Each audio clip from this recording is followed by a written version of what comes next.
On May 27th of this year, 16-year-old Scooter Green was cleaning his family's pool when his longtime friend, 14-year-old Robbie Henderson, dropped by. I was cutting through Scooter's yard to go to my house, and I saw him clean the pool. Though actors portray the Greens, the rest of the people involved have returned to help us tell Scooter's story. Movie sounds good. You want to go? Yeah. It's so cool. All right.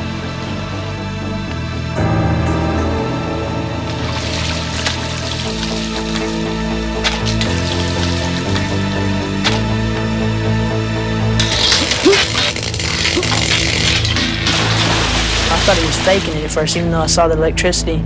Scooter? He started going under, so I looked for anything that could be electrocuting him still, and then I just grabbed his hair. I knew that something really bad had happened. Calvin! Scooter's mother, Sarah Green, ran to the house to get help from her friend, Calvin. I forgot a lot of what happened after that because I was in shock. He was wheezing and gasping, trying to get air, and his body was very rigid. I felt confused, you know, I wasn't too sure what to do. I saw that no one was calling 911, so I figured that's the first thing to do. Houston Fire, and what's your emergency? Somebody touched electrical wire with a pull car. It's an emergency, definitely emergency. He fell down, collapsed. All right, sir, is he? He's barely conscious. Calm down, we're going to get you some help out there. Yeah. How old is he? He's 16. Operator D.W. Mills passed the address to Jack Williams for immediate dispatch. MS-50, engine 4, 16-year-old male, unconscious, electrical shock, 9619 Kindle Tree, near Majestic Oaks. MS-50, engine 4, 16-year-old male. From the nearest fire station, an engine headed to the scene. At the same time, from a centralized location twice as far away, an advanced life support ambulance was launched. Yes, sir. It's a aluminum pole. Aluminum, okay, what is your name? Robbie Henderson. I'm living across the street from him. His mom's helping him out there. After Robbie had gone to call 911, Scooter's breathing was getting more and more shallow, so I set up to administer back pressure arm lift method of artificial respiration. Okay, is he breathing and conscious now? Yes, he's half and half. He's half and half. Gentlemen, we got units en route. Okay. If you need any more help, give us a call right back. Yes, sir. When I got off the phone, I was about to faint. Miss Green and Calvin were in the backyard with Scooter, so I went across the street. I just kept telling myself he was going to be okay, but I had doubts in my mind. I thought we were doing all right, Scooter and I, so I decided to try rolling him over, and much to my horror, his lips were very deep blue, his face was ashen, and his body seemed just very limp. And it was really at that point when it occurred to me that Scooter could actually die. I started administering the full CPR routine. Something just told me that was right. My attention was riveted on Scooter. Everything else around me was blocked out. It was a very helpless feeling, knowing that there was very little I could do when I wanted to do so much.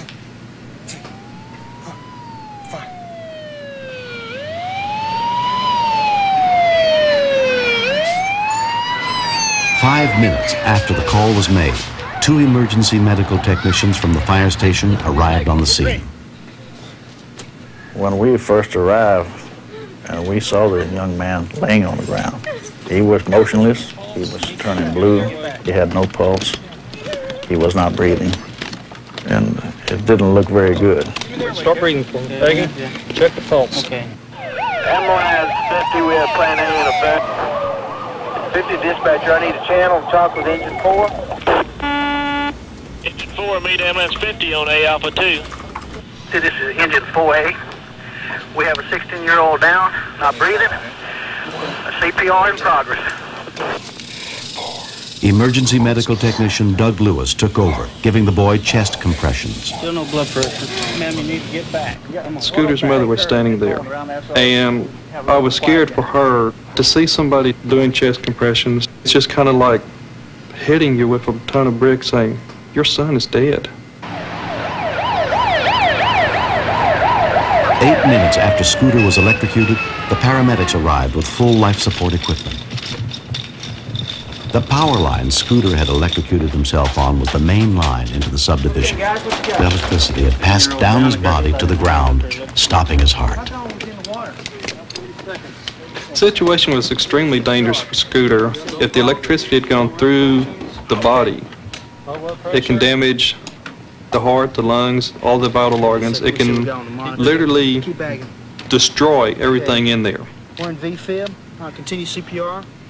CPR is only a stopgap measure. If his heart isn't shocked into beating again, he will die. Okay, everybody clear?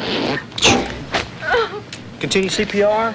Seeing him lie there, not knowing if he was going to live or die, was a very overwhelming feeling. Come on, Scooter. I just told him to come on, that he was going to make it, because he hasn't done the things that he wants to do.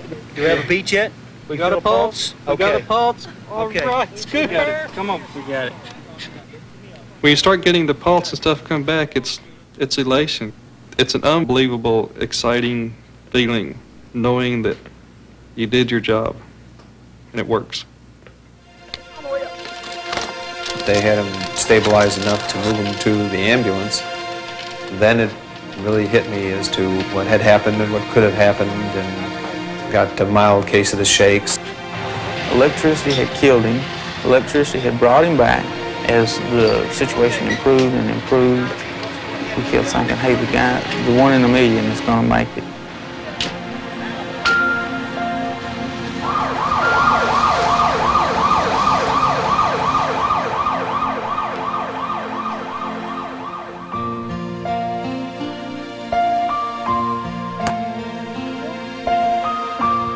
After 5 days in the hospital, Scooter Green was released.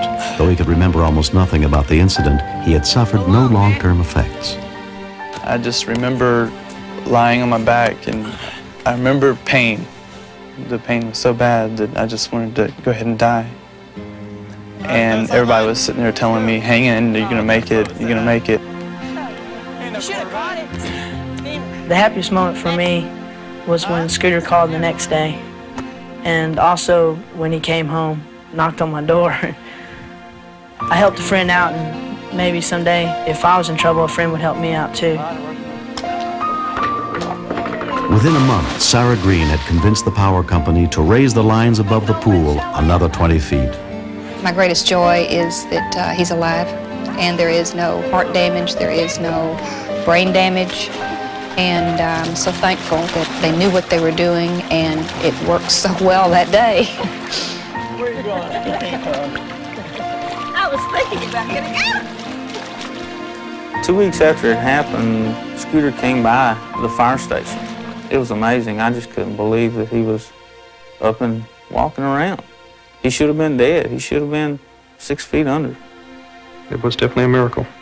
It wasn't his time. I think we're all leaving now. No,